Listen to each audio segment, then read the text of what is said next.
Salut à toi, c'est Hermès, ton moniteur auto-école, enseignant de la conduite et de la sécurité routière. Aujourd'hui, je te propose un examen complet du code de la route, commenté et corrigé. Allez, on perd pas de temps, on commence tout de suite. Question numéro 1. Dans cette situation, je klaxonne. Oui, réponse A, non, réponse B. Je m'engage. Oui, réponse C, non, réponse D.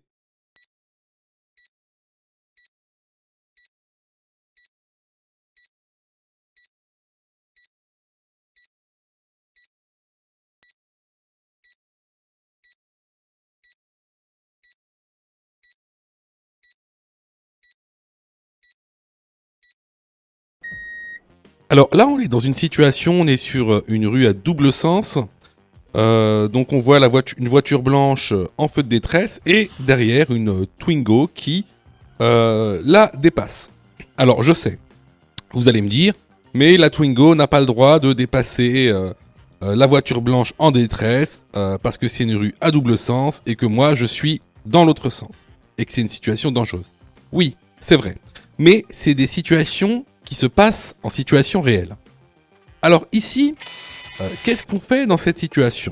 Surtout, on ne klaxonne pas. Pourquoi ? Parce qu'on est en agglomération et qu'il est interdit de klaxonner en agglomération sauf danger imminent. Sauf danger imminent. Et ici, c'est pas un danger imminent parce qu'on peut tout simplement s'arrêter, laisser passer la voiture qui dépasse et ensuite reprendre son chemin. Donc ici, bien sûr, je ne m'engage pas, je laisse la voiture dépasser la voiture en feu de détresse et ensuite je continuerai mon chemin. Donc les bonnes réponses ici sont les réponses B et D. Question numéro 2. Mon véhicule a plus de 4 ans. Je dois réaliser le contrôle technique tous les 2 ans. Oui, réponse A. Non, réponse B.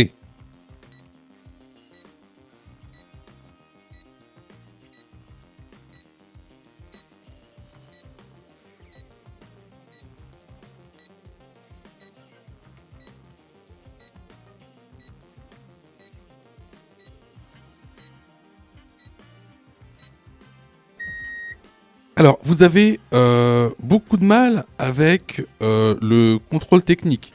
Et c'est normal. C'est normal parce qu'en fait, c'est beaucoup plus compliqué que ça en a l'air. Alors, effectivement, si mon véhicule a plus de 4 ans, je dois réaliser le contrôle technique tous les 2 ans. Cependant, c'est plus complexe. Alors, ce qu'on va faire, c'est que je vais tout vous expliquer sur le contrôle technique. Une bonne fois pour toutes. Comme ça, vous savez tout. Alors, lorsque vous achetez un véhicule, donc un véhicule neuf, vous devez réaliser le contrôle technique au cours des 6 mois avant le 4e anniversaire de la date de mise en circulation du véhicule. Prenons un exemple. Imaginons que votre véhicule a été mis en circulation le 1er octobre 2020.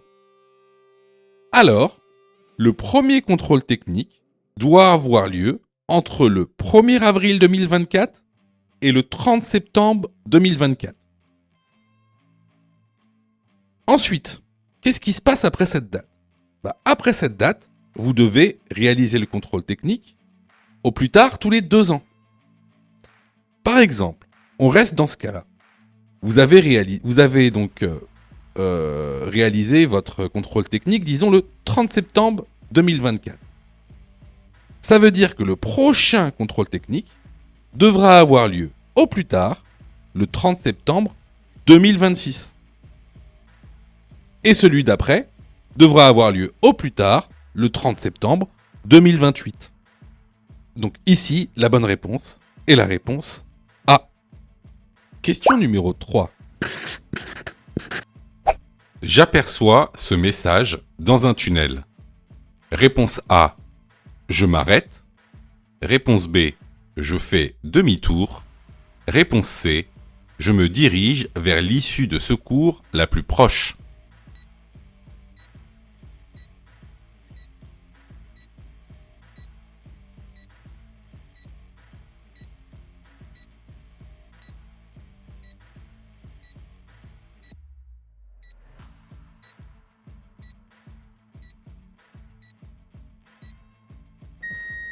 Alors, comme vous le voyez ici, il y a écrit « évacuer ».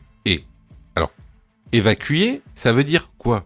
Évacuer, ça veut dire prendre les issues de secours. Souvenez-vous, dans un tunnel, il est strictement interdit de faire demi-tour. Donc là, ce que je fais, quand je vois ça, j'arrête le véhicule et je me dirige vers l'issue de secours la plus proche. Alors, pour ceux qui ne savent pas, dans un tunnel, vous allez repérer les issues de secours comme ça. Ça ressemble à ça quand vous regardez une issue de secours de l'extérieur. Donc c'est vert. Lorsque vous poussez la porte, donc vous allez vous retrouver dans des tunnels. Voilà. Après, vous suivez les indications et ça va vous ramener en fait dehors, à l'extérieur. Alors, à ne pas confondre avec ce qu'on appelle les niches de sécurité. Les niches de sécurité, elles sont oranges et en fait, à l'intérieur, c'est juste une salle. Il n'y a rien dedans, c'est une pièce. Enfin, il n'y a rien dedans. Il y a un poste d'appel d'urgence et il y a un extincteur. C'est tout. Donc, ici, les bonnes réponses vont être les réponses A et C. Question numéro 4. J'aborde un carrefour à sens giratoire. Réponse A. Je cède la priorité à gauche. Réponse B. Je cède la priorité à droite.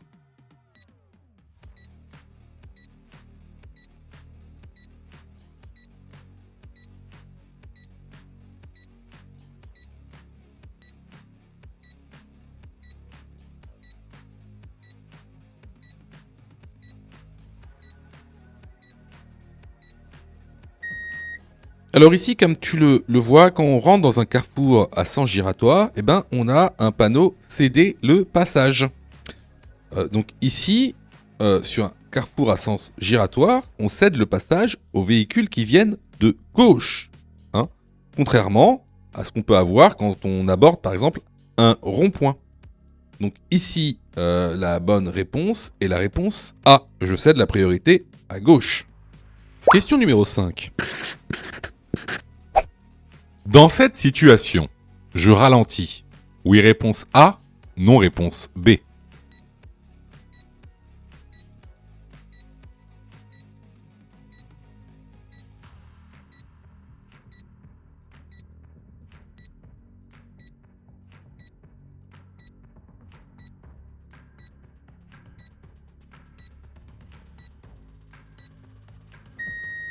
Alors ici, on arrive sur ce qu'on appelle un croisement difficile.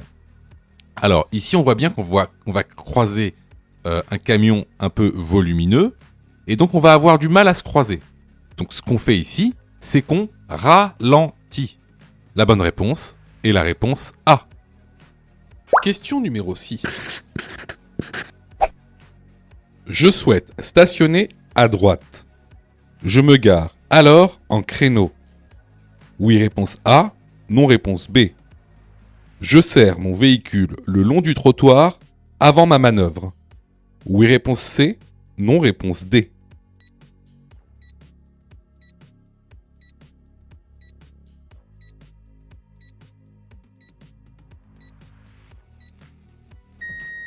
Alors, il faut que tu saches qu'il existe 3 types de stationnement.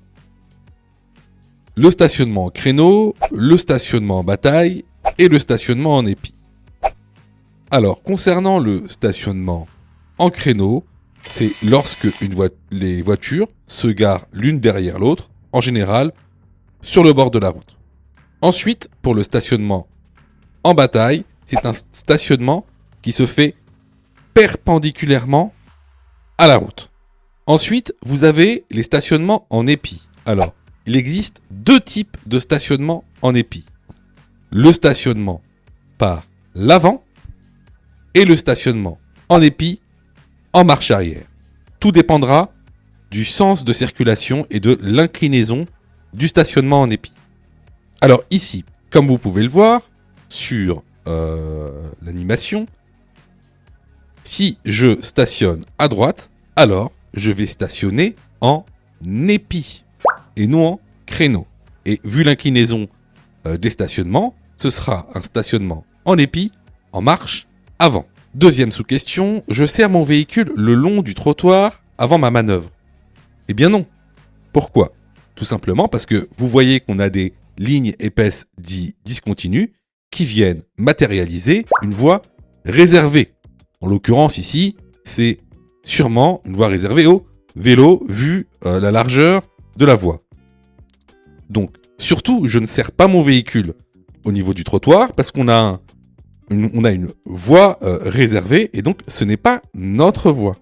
Donc ce qu'on fait ici, c'est qu'on serre au maximum sur notre voie de circulation et on initie la manœuvre en marche avant.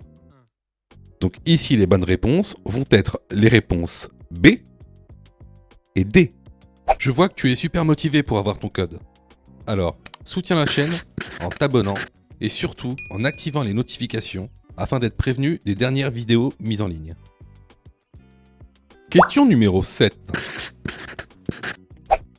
Je klaxonne le piéton. Oui, réponse A. Non, réponse B.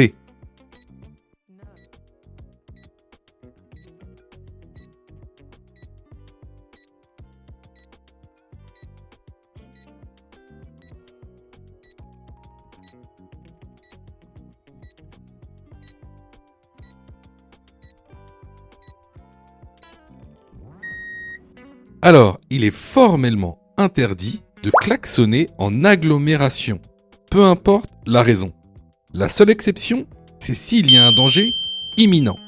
Or ici, il n'y a pas de danger imminent. Donc ce que je fais, c'est que je ralentis et je laisse traverser ce piéton. La bonne réponse ici est la réponse B. Question numéro 8. Sur certains véhicules, je peux régler mon siège en hauteur. Oui, réponse A. Non, réponse B.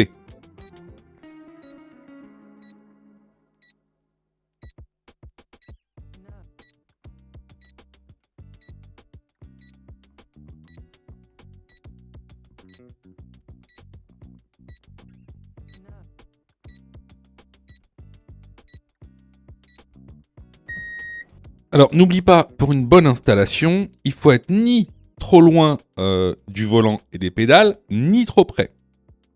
Donc, ici, effectivement, sur certains véhicules, on peut aussi, pour avoir une meilleure installation, régler son siège en hauteur. Donc, la bonne réponse ici sera la réponse A.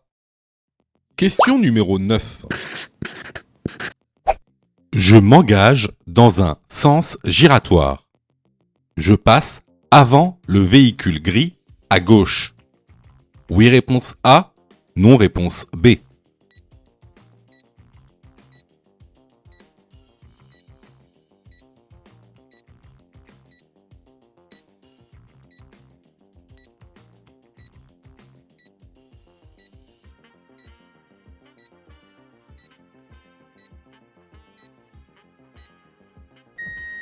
Alors, lorsqu'on s'engage dans un carrefour à sens giratoire, on doit laisser la priorité aux véhicules venant de gauche et qui se situent à cet endroit du sens giratoire. Une fois qu'il n'y a plus personne à cet endroit, vous pouvez alors vous engager. La bonne réponse ici est la réponse B. Question numéro 10. La principale catégorie des piétons tués est celle. Réponse A. Des enfants. Réponse B. Des personnes de plus de 65 ans.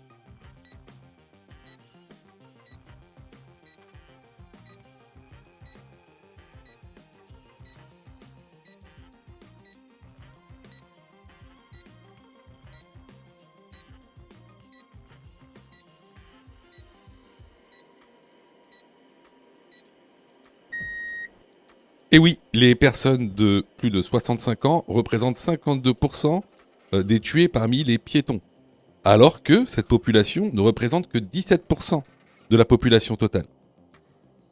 Donc ici, la bonne réponse va être la réponse B. Question numéro 11. L'aide au stationnement, ou parc assist, vous permet de ne plus faire vos contrôles? Oui, réponse A. Non, réponse B.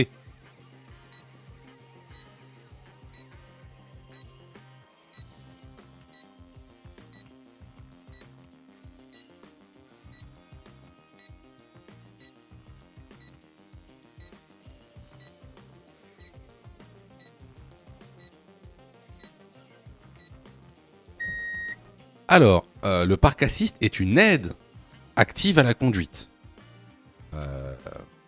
Cela ne veut pas dire que vous n'avez plus à faire vos contrôles. Bien sûr que vous avez à faire vos contrôles. Donc, tout ce qui concerne... Alors attention parce que aujourd'hui, avec la nouvelle réforme, vous avez toujours 2 à 3 questions sur les aides à la conduite. Donc, je vous conseille vivement de regarder le cours de la formation, ou si vous voulez pas prendre de la formation, de regarder précisément toutes, je dis bien, toutes les aides à la conduite qu'on peut retrouver dans une voiture.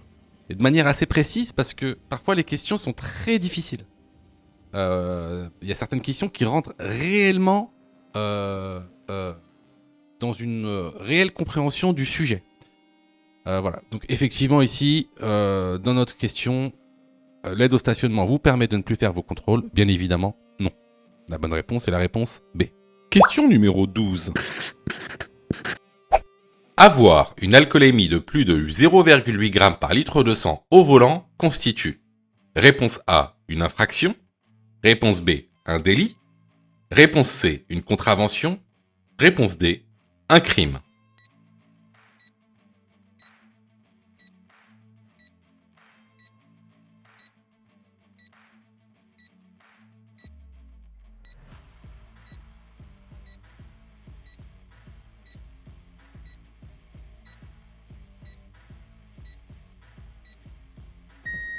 Alors, souvent, vous confondez tout. Vous confondez contravention, infraction, délit. Donc, on va voir tout ça tout de suite. Alors, c'est quoi une infraction déjà ? Une infraction, c'est le fait de contrevenir à la loi. D'accord ? Et lorsque vous allez contrevenir à la loi, vous allez avoir des sanctions. Et il y a différents types de sanctions qui sont classées selon leur gravité. Vous allez avoir les infractions les moins graves qui sont des contraventions. Ensuite, un peu plus graves, les délits. Et ensuite, les plus graves qui sont les crimes. Alors, concernant les contraventions, c'est quoi ? Les contraventions, ce sont des sanctions pécuniaires, par exemple des amendes, plus des sanctions administratives. Par exemple, des retraits de points, des suspensions de permis, des annulations de permis. Ensuite, les délits, ça va être quoi ? Ça va être la même chose, sauf que ce sera un peu plus. Ce sera des amendes un peu plus grandes, ce sera des sanctions administratives un peu plus grandes, et également des peines de prison.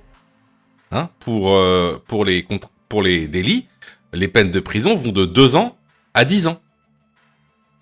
Et enfin, vous avez les crimes. Donc les crimes, il y aura également des sanctions pécuniaires, il y aura également des sanctions administratives, et il y aura des peines de prison allant de 15 ans à la peine à perpétuité. Voilà la différence entre infraction, contravention, crime et délit. Lorsque ton alcoolémie est supérieure à 0,8 g par litre de sang, ça constitue un délit. Et donc, c'est également une infraction. Donc les bonnes réponses ici sont les réponses A et B. Question numéro 13. Ma distance de sécurité est suffisante. Oui, réponse A. Non, réponse B.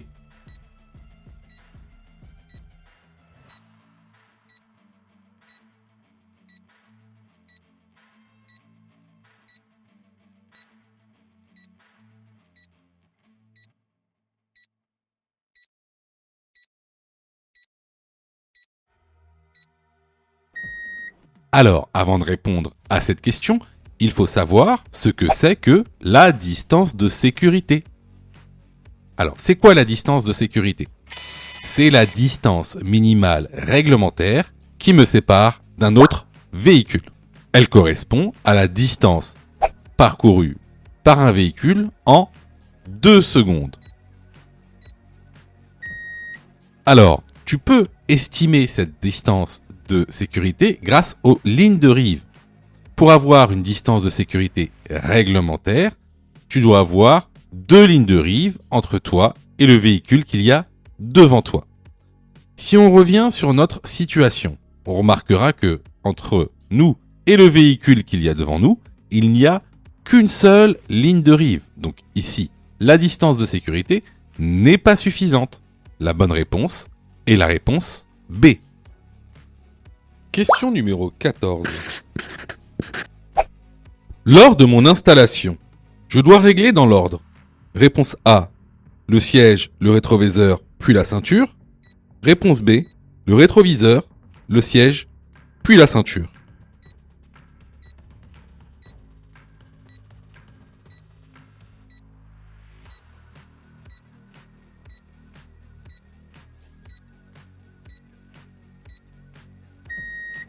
Alors, lors de ton installation, tu devras tout d'abord régler ton siège, ensuite tes rétroviseurs, intérieur-extérieur, et enfin ta ceinture. La bonne réponse ici est la réponse A. Sais-tu que Mon Code de la route est aussi une plateforme pédagogique qui te permet de passer ton examen du code à partir de seulement 9,90 €. Et on a même conçu, spécialement pour toi, un programme qui te permet d'obtenir ton code en un temps record. C'est le programme Mon Code en 10 jours.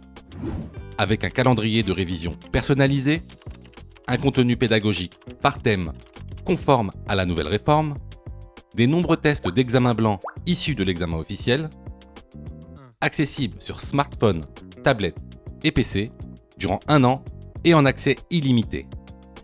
Et surtout, cette formation est 100% remboursée en cas d'échec à l'examen.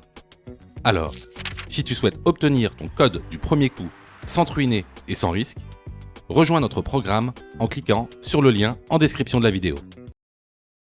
Pour ça, tu as juste à cliquer sur le lien en description et à choisir ta formule. Question numéro 15. La prochaine aire d'autoroute est équipée d'une station essence, oui réponse A, non réponse B, d'un hôtel, oui réponse C, non réponse D.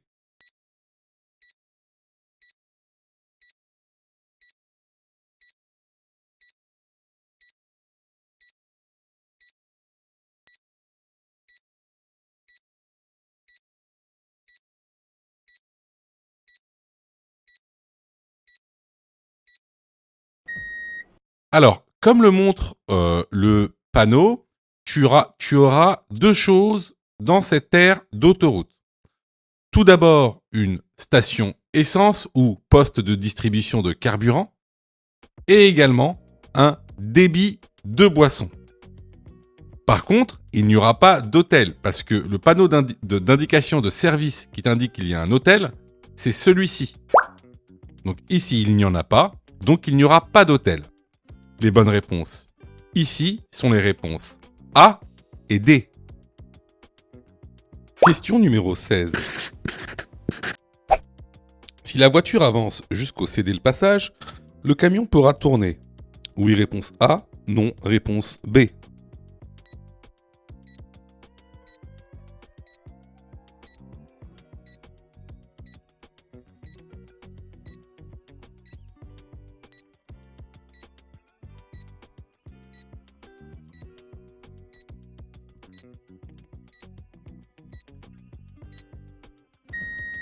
Alors ici, c'est un sujet qu'on a déjà traité dans un autre test. Ici, on va parler de rayon de braquage. Donc un camion, de par sa longueur, aura toujours un rayon de braquage plus grand que celui d'une voiture. Dans ce cas-là, si la voiture s'était avancée jusqu'au pointillé du céder le passage, le camion ne pourrait pas tourner correctement. Il le toucherait, tout simplement. Donc ici, la bonne réponse est la réponse B. Question numéro 17. Après ce panneau, la vitesse maximale autorisée est de 50 km/h. Oui, réponse A, Non. Réponse B. Après ce panneau, je peux klaxonner. Oui, réponse C. Non. Réponse D.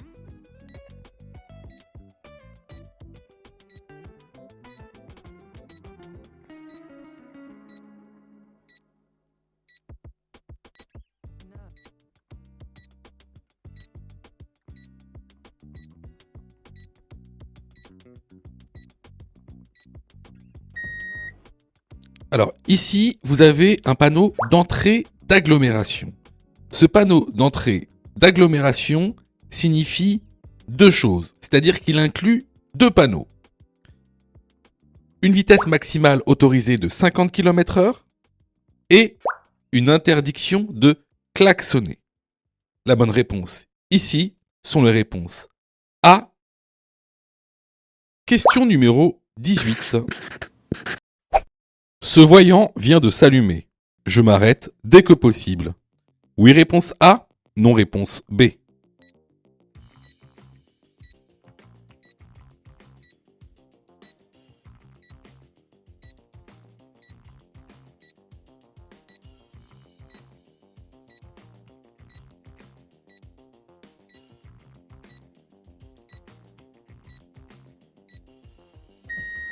Alors, ce voyant indique une surchauffe moteur. Donc, dès qu'il s'allume, vous vous arrêtez dès que possible. La bonne réponse ici est la réponse A. Question numéro 19. La prise de cannabis augmente la prise de risque. Oui, réponse A. Non, réponse B. Augmente le temps de réaction. Oui, réponse C. Non, réponse D.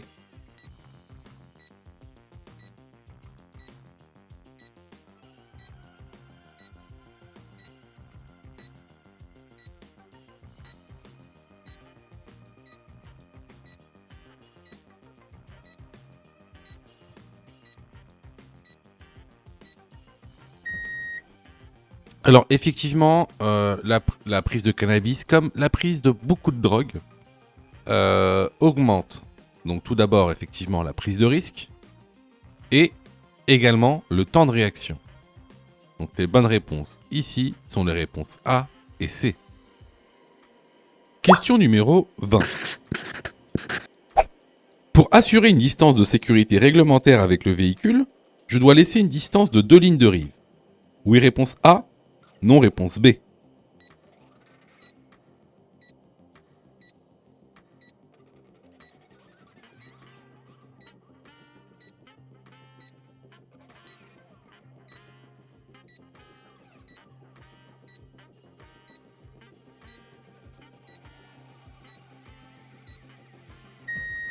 Alors ici, c'est une question vraiment très intéressante. J'ai même envie de dire c'est une question piège. Je sais que là, il y en a beaucoup d'entre vous qui vont se tromper sur cette question parce que elle est vicieuse. Alors, on vous répète tout le temps que il faut toujours laisser 2 lignes de rive pour assurer une distance de sécurité avec le véhicule qu'il y a devant nous. Alors, oui, c'est vrai, mais pas sur n'importe quelle route. C'est-à-dire que la distance de sécurité de 2 lignes de rive, ça, c'est seulement pour les autoroutes et les routes à chaussée séparées. Sinon, dans les routes à double sens, cette règle n'est pas valable. Elle n'est pas valable, pourquoi ? Parce que, regardez, par exemple, si je prends les lignes de rive sur route à chaussée séparée, elles font 20 mètres, puis 6 mètres d'intervalle. Alors que, sur les routes à double sens, elles font que 3,50 m et 3 mètres, elles font 3 mètres et 3,50 mètres d'intervalle. Donc, c'est pas les mêmes lignes, en fait. C'est pas les mêmes lignes. Ça, pour le savoir, clairement, c'est pour ça que je vous incite vraiment à faire une formation, parce qu'il y a plein de petits détails comme ça qui vont vous amener en erreur lors de l'examen, et vous n'allez pas savoir pourquoi vous êtes trompé en plus de ça. Parce que c'est beaucoup plus subtil que vous ne le pensez. Donc, effectivement, on laisse 2 lignes de rive comme distance de sécurité avec les véhicules sur autoroute et sur route à chaussée séparés, mais pas sur route à double sens de circulation.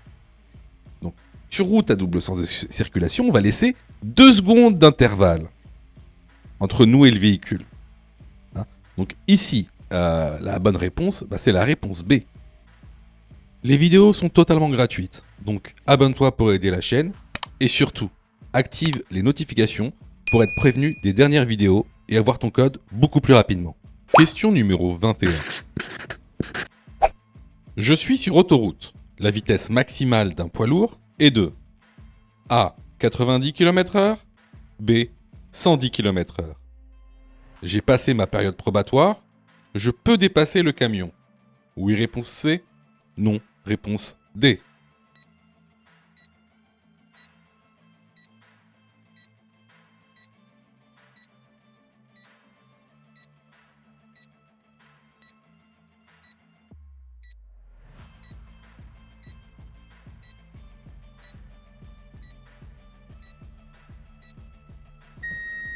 Alors, vous devez savoir une chose. Sur autoroute, la vitesse maximale d'un poids lourd est de 90 km/h. Ça, c'est une obligation pour eux. Ensuite, deuxième question. J'ai passé ma période probatoire, je peux dépasser le camion. Alors, ici, on roule sur autoroute.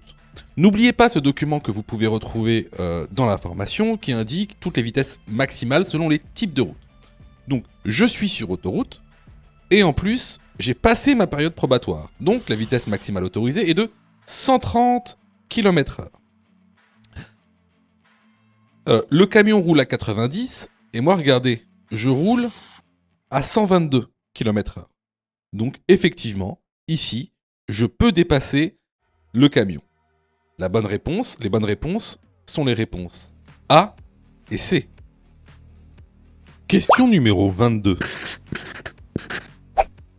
Je protège la victime. Réponse A, en plaçant un triangle de présignalisation. Réponse B, en déplaçant la victime. Réponse C, en allumant les feux de détresse.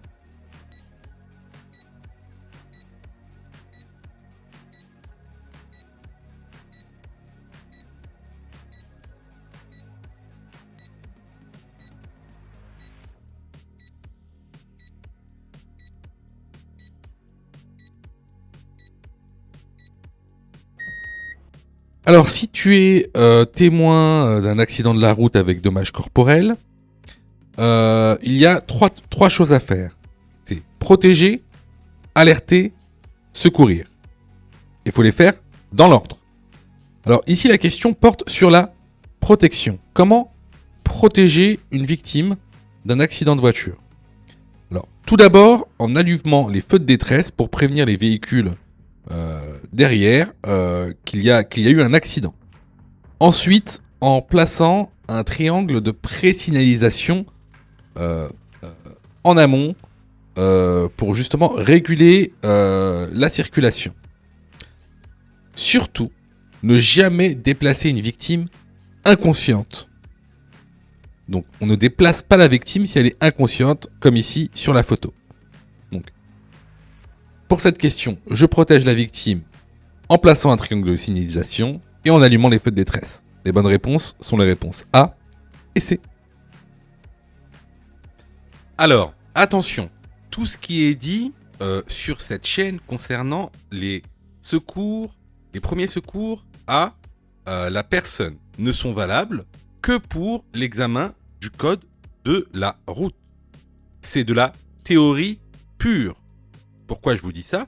Parce qu'en fait, dans la réalité, il y a plein de cas particuliers. Donc, si vous voulez savoir comment réellement secourir une personne, il faut passer votre brevet de secourisme. D'accord? Donc, ce qui est dit ici n'est valable que pour passer l'examen du code de la route, car c'est de la théorie. On ne fait que balayer les grandes lignes. Question numéro 23. Avant un départ, j'évite. Réponse A, de préparer mon itinéraire. Réponse B, de circuler entre 2h et 5h du matin.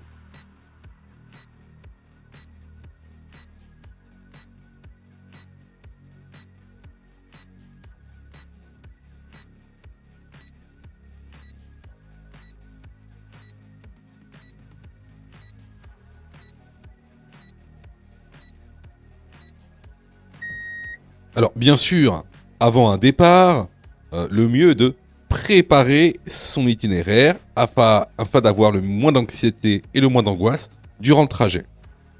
Par contre, il est mieux d'éviter certains horaires, notamment entre 2 heures et 5 heures du matin, car ce sont les heures à risque en termes de somnolence.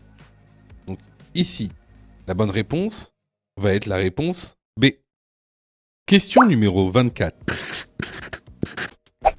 Le taux d'alcool délictuel est de 0,8 g par litre de sang, 0,5 g par litre de sang.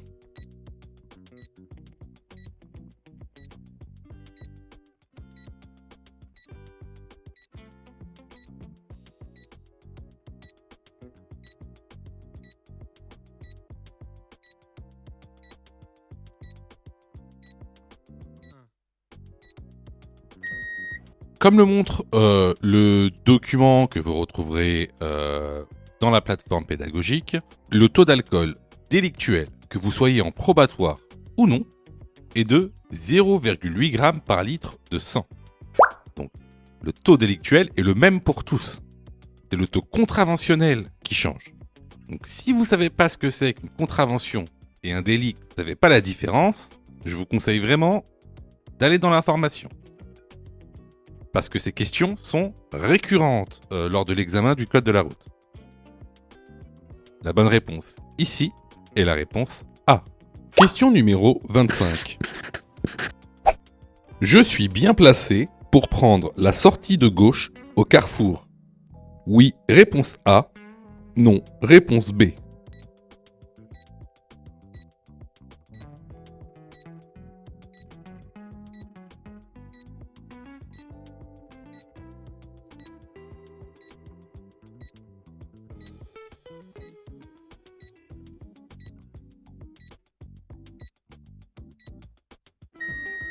Alors, quelle est la procédure pour tourner à la sortie de gauche dans un carrefour à sens giratoire?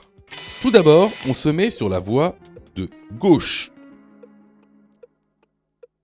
Une fois arrivé au marquage au sol du céder le passage, je m'assure qu'il n'y a personne dans le sens giratoire, car je dois céder le passage au véhicule venant de gauche.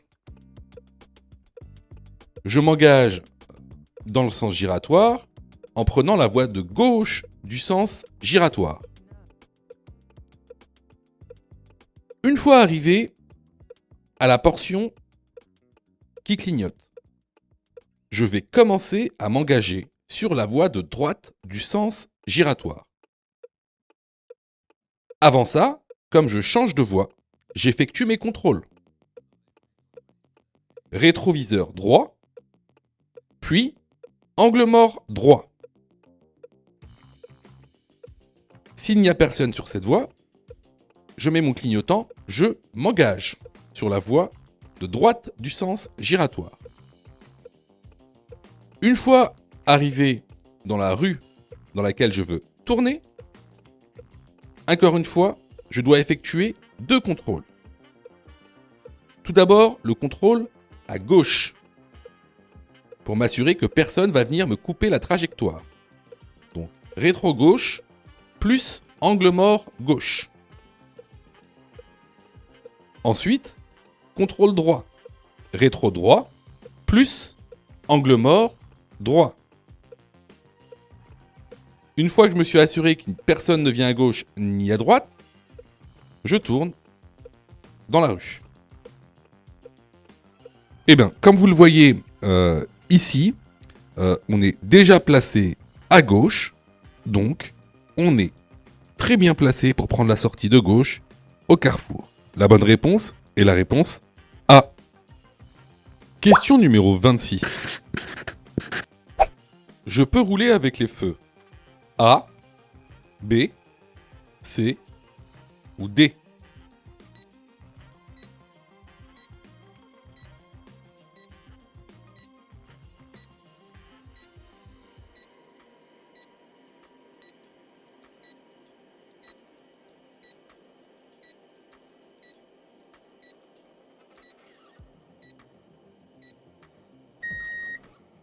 Alors, là ici, encore une fois, c'est du court. Donc là, on roule dans un temps de brouillard. Donc ici, les feux qui vont être autorisés, ça va être les feux de croisement pour pouvoir croiser les véhicules et les feux de brouillard avant, les feux de brouillard arrière et c'est tout. Les feux de route sont interdits en temps de brouillard. Les bonnes réponses sont donc les réponses A, C et D. Question numéro 27. Je peux me garer dans cette voie. Oui, réponse A. Non, réponse B.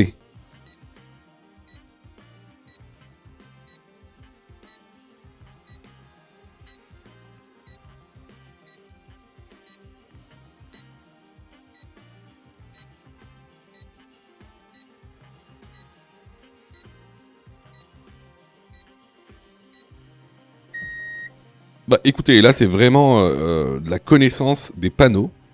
Ce panneau indique une interdiction d'accès aux véhicules motorisés, donc voitures, camions, cyclomoteurs, motocyclettes. Donc effectivement, je ne peux donc pas me garer dans cette voie. La bonne réponse ici est la réponse B. Question numéro 28. L'autopartage est avantageux car réponse A, je ne paye pas de péage. Réponse B, je ne paye pas d'assurance. Réponse C, je ne paye pas de véhicule.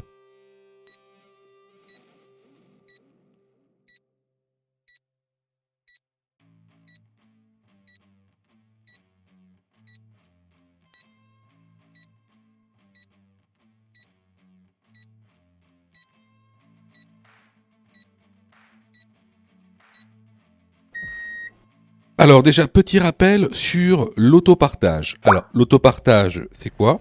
C'est le fait de pouvoir louer des véhicules en libre service pour une durée inférieure à 1 heure. Contrairement aux entreprises de location de véhicules où quand vous louez une voiture, la durée minimum c'est au moins 1 jour. Alors, quels sont les avantages de l'autopartage? Déjà, vous n'avez pas à payer d'assurance. Vous n'avez pas non plus à payer de véhicule. Vous n'avez pas à payer tous les frais inhérents à la possession d'un véhicule, c'est-à-dire tout ce qui est maintenance, entretien, contrôle technique. Donc ça, c'est les avantages de l'autopartage. Par contre, lorsque vous utilisez une voiture en autopartage, bien sûr, il faudra payer les péages. Donc ici, les bonnes réponses vont être les réponses B et C. Question numéro 29. Je ralentis et je dépasse ce camion. Oui, réponse A, non, réponse B.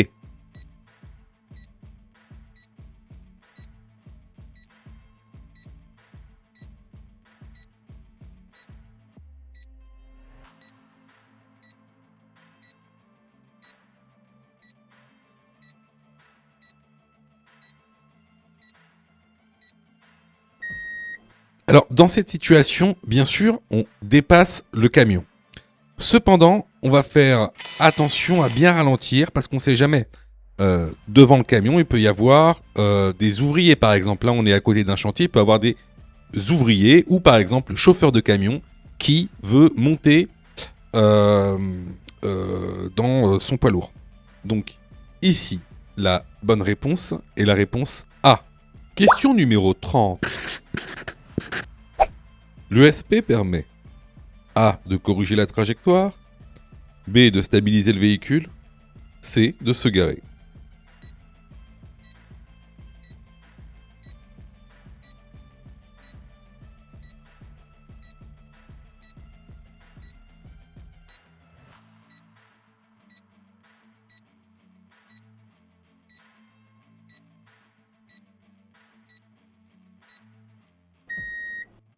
Alors, l'ESP, c'est une aide active à la conduite, en opposition avec les aides passives à la conduite.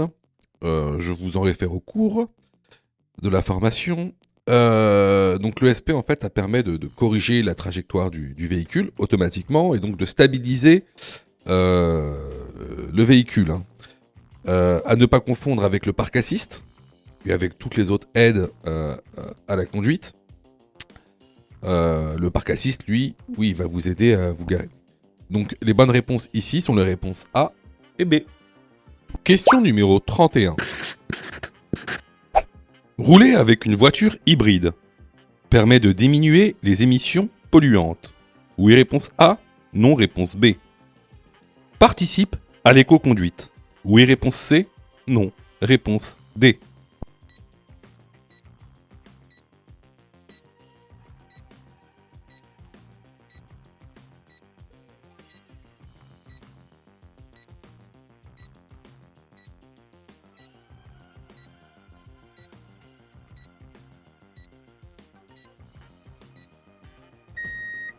Alors, rouler avec une voiture hybride, effectivement, va diminuer les émissions polluantes, les gaz à effet de serre, notamment. Est-ce que ça participe à l'éco-conduite? Eh ben, non.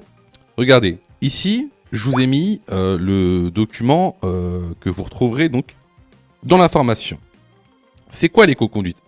L'éco-conduite, c'est la mise en pratique de pratiques qui permettent justement de diminuer l'impact environnemental de la conduite. Ça va être par exemple, alléger le véhicule, préparer l'itinéraire, vérifier la pression, rouler moins vite, limiter la climatisation, etc.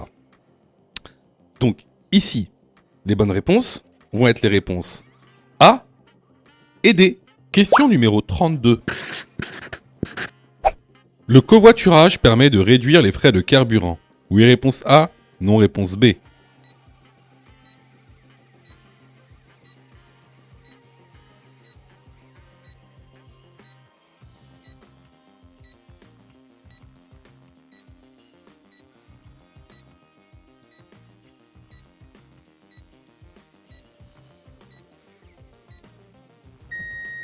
Alors bon, là, la réponse a été évidente. Effectivement, lorsqu'on est plusieurs dans une voiture à payer le carburant, alors ça réduit les frais de carburant pour chaque personne. Donc ici, la bonne réponse est la réponse A.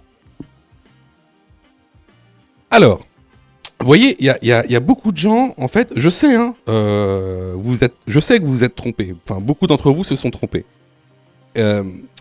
Je sais que vous passez beaucoup de temps à réviser votre code.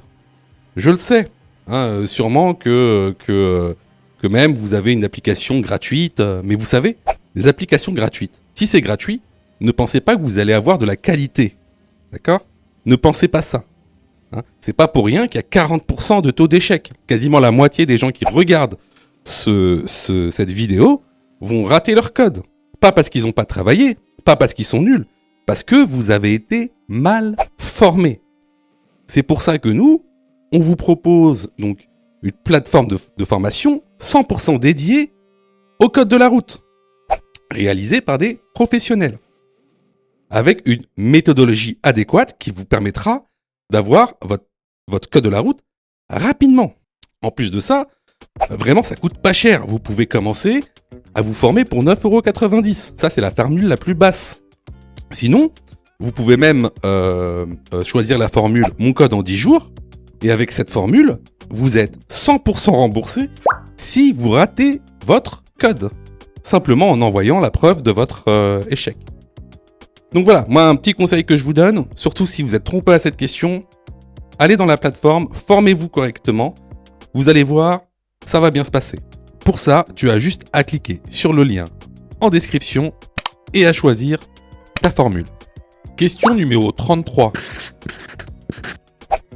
J'ai le droit de circuler en feu de croisement? Oui, réponse A. Non, réponse B. En feu de route? Oui, réponse C. Non, réponse D.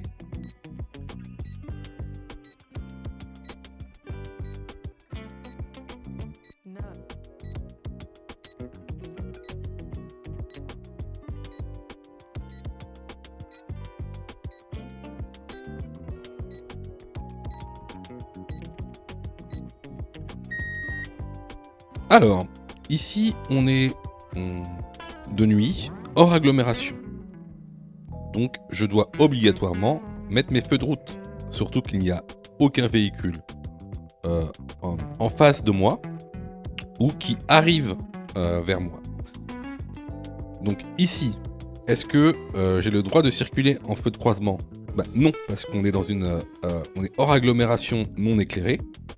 Est-ce que j'ai le droit de circuler en feu de route ? Oui. Les bonnes réponses sont les réponses B et C. Question numéro 34. Ce marquage au sol autorise le déplacement des deux roues motrices ? Oui, réponse A, non, réponse B. Le dépassement des véhicules lents ? Oui, réponse C, non, réponse D.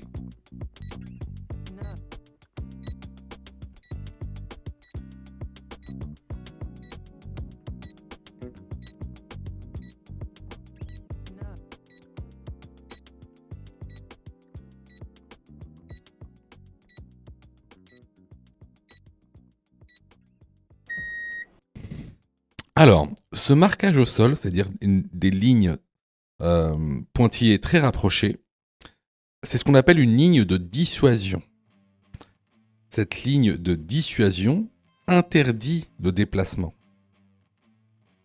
Donc le dépassement est totalement interdit avec une ligne de dissuasion. À ne pas confondre avec des lignes de séparation de voies, comme vous le voyez ici. Alors, cette ligne de dissuasion autorise le déplacement des véhicules lents exclusivement. Donc ici, les bonnes réponses vont être les réponses B et C. Question numéro 35. La circulation des voitures est une source de pollution. Réponse A, sonore. Réponse B, atmosphérique. Réponse C, marine.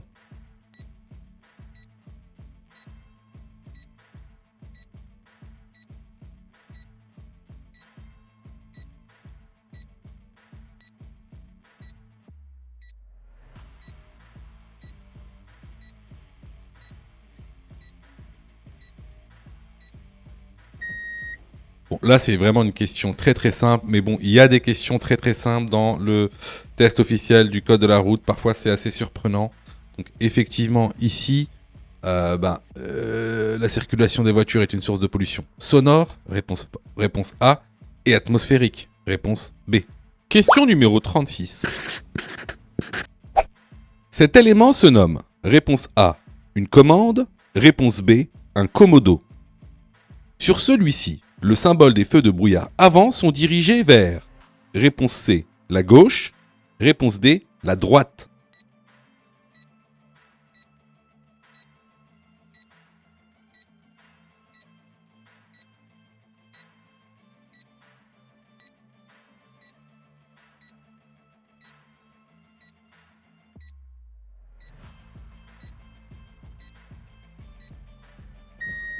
Alors, important à savoir, ce type d'élément qu'il y a sur le volant, ça s'appelle un commodo. Donc, sur le symbole des feux de brouillard avant, les feux sont dirigés vers la gauche. Sur le symbole des feux de brouillard arrière, les feux sont dirigés vers la droite. Les bonnes réponses ici sont les réponses B et C. Question numéro 37. Je circule. Réponse A, en feu de route. Réponse B, en feu de croisement. Réponse C, en feu de brouillard avant.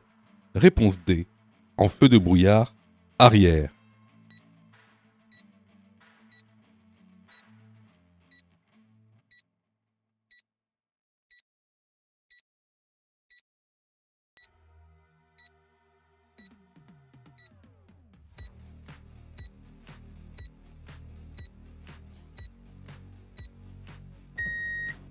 Alors, déjà la première chose, ici, on est dans un temps de neige.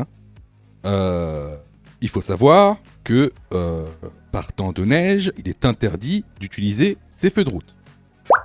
Les feux de croisement, eux, on peut les utiliser par tout temps.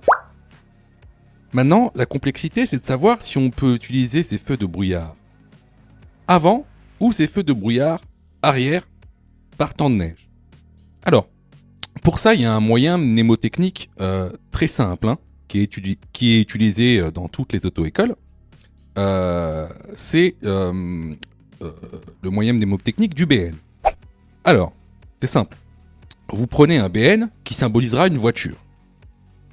Donc, dans la voiture, à l'avant, il y a les parents.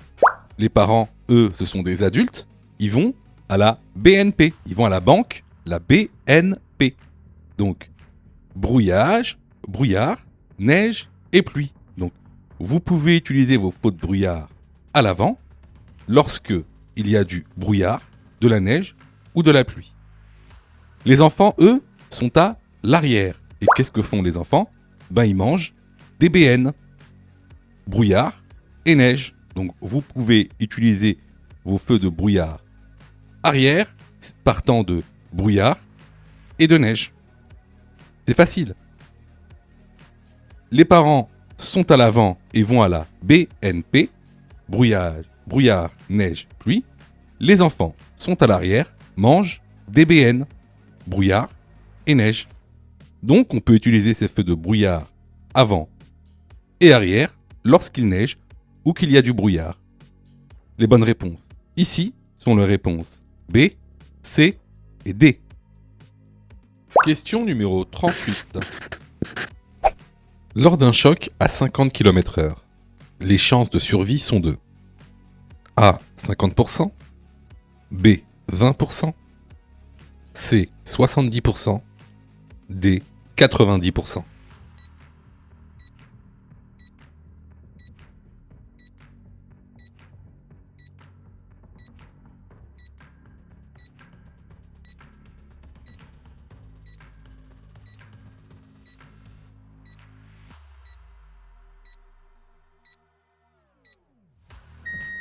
À 30 km/h, vos chances de survie sont de 90%.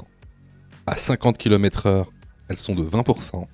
Et au-delà de 60 km/h, elles sont quasi nulles. La bonne réponse est la réponse B.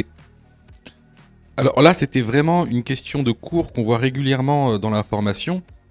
Donc, si vous avez eu faux à cette question, vraiment, je vous incite vraiment à vous former, hein, que ce soit chez nous ou ailleurs. Alors, je reçois plusieurs messages de votre part, d'ailleurs, je vous en remercie. Alors, vous me posez souvent deux questions. Alors, la première, c'est quand est-ce que je suis prêt pour passer mon code ? Et la deuxième, c'est est-ce que je dois suivre la formation ? Alors, tout d'abord, on va répondre à la première question. Quand est-ce que tu es prêt pour passer ton code ? C'est très simple. Si tu fais moins de 5 fautes sur les 5 dernières séries d'examens blancs que tu as fait, alors tu es prêt à passer le code de la route. Donc attention, hein, ça veut dire qu'il faut que sur les 5 dernières séries que tu as faites, de manière consécutive, il n'y a pas une seule série où tu as fait plus de 5 fautes. Donc si tu as fait plus de 5 fautes à une seule série, il faut que tu continues à faire des examens blancs. La deuxième question. Est-ce que il serait mieux pour moi de prendre une formation ? Alors, là, c'est pareil. Si tu fais 8 fautes ou plus sur les 5 dernières séries d'examens blancs que tu as faites, alors, il est vivement conseillé de te former. Ça veut tout simplement dire que il te manque certaines notions essentielles. Ça veut pas dire que tu connais pas ton cours, ça veut dire qu'il te manque des notions essentielles pour pouvoir progresser. Et clairement, c'est pas en faisant des examens blancs que tu vas progresser, tu vas même plutôt stagner. Voilà. Donc si tu as fait 8 fautes ou plus sur l'une des 5 dernières séries que tu as faites, je te conseille vivement de te former. Surtout que on a mis en place donc une plateforme pédagogique qui répond vraiment à tous vos besoins. On a fait en sorte que tout le monde puisse se former au code de la route. Vous avez la formule standard, par exemple, qui est à 19,90 € par an. Donc vous payez une fois 19,90 € et vous avez le droit à toute la plateforme pendant un an en illimité, avec tous les cours, tous les 10 thèmes, plus de 1200 questions issues de l'examen officiel, commentées et corrigées. Vous avez pour ceux, par exemple, qui veulent passer leur code rapidement, la formule à mon code en 10 jours, pour passer son code en 10 jours, qui est à 39,90 € par an, en illimité. Et en plus, si vous ratez votre code, eh ben vous êtes 100% remboursé, seulement en envoyant votre preuve d'échec. Sinon, pour ceux qui le souhaitent, vous avez la plus petite formule, la formule basique, qui est à 9,90 € par semaine. Celle-ci, c'est une formule qui est hebdomadaire, qui en général est réservée à ceux qui ont déjà passé leur code et qui ont échoué. C'est une sorte de remise à niveau. Donc, vraiment, il y en a pour tous les besoins et il y en a aussi pour tous les prix. Et c'est vraiment pas cher. Ce serait bête de rater son code alors que vous auriez pu vous former pour 9,90 €. Pour ça, tu as juste à cliquer sur le lien en description et à choisir ta formule. Question numéro 39. Le port de la ceinture de sécurité permet de réduire les risques d'accident. Oui, réponse A. Non, réponse B. De réduire le risque d'éjection de l'habitacle en cas d'accident. Oui, réponse C. Non, réponse D.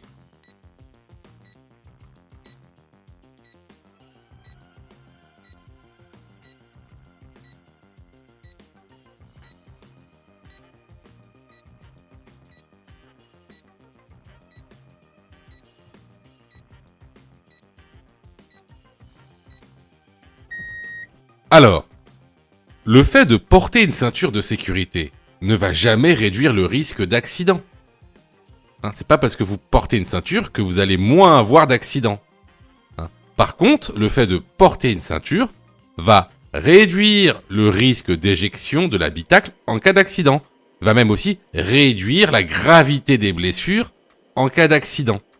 Mais jamais le port de la ceinture ne va réduire les risques d'accident. Donc ici, les bonnes réponses vont être les réponses B et C. Question numéro 40. Pour un permis probatoire, la vitesse maximale autorisée est de A. 80 km/h, B. 90 km/h.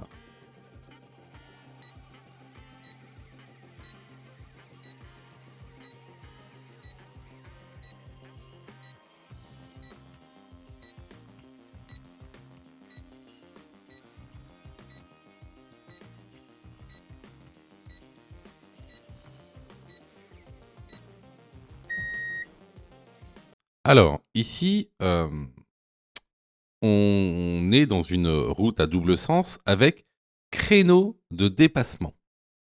Donc, lorsqu'on regarde le tableau des vitesses autorisées selon les routes et selon le temps, on voit que ici, un probatoire a une vitesse maximale autorisée de 80 km/h, alors qu'une personne qui n'est pas en probatoire a une vitesse maximale autorisée de 90 km/h.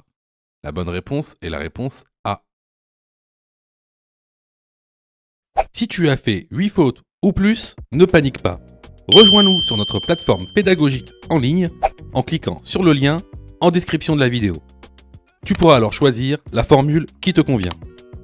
N'oublie pas de liker la vidéo et de t'abonner pour recevoir toutes les dernières notifications.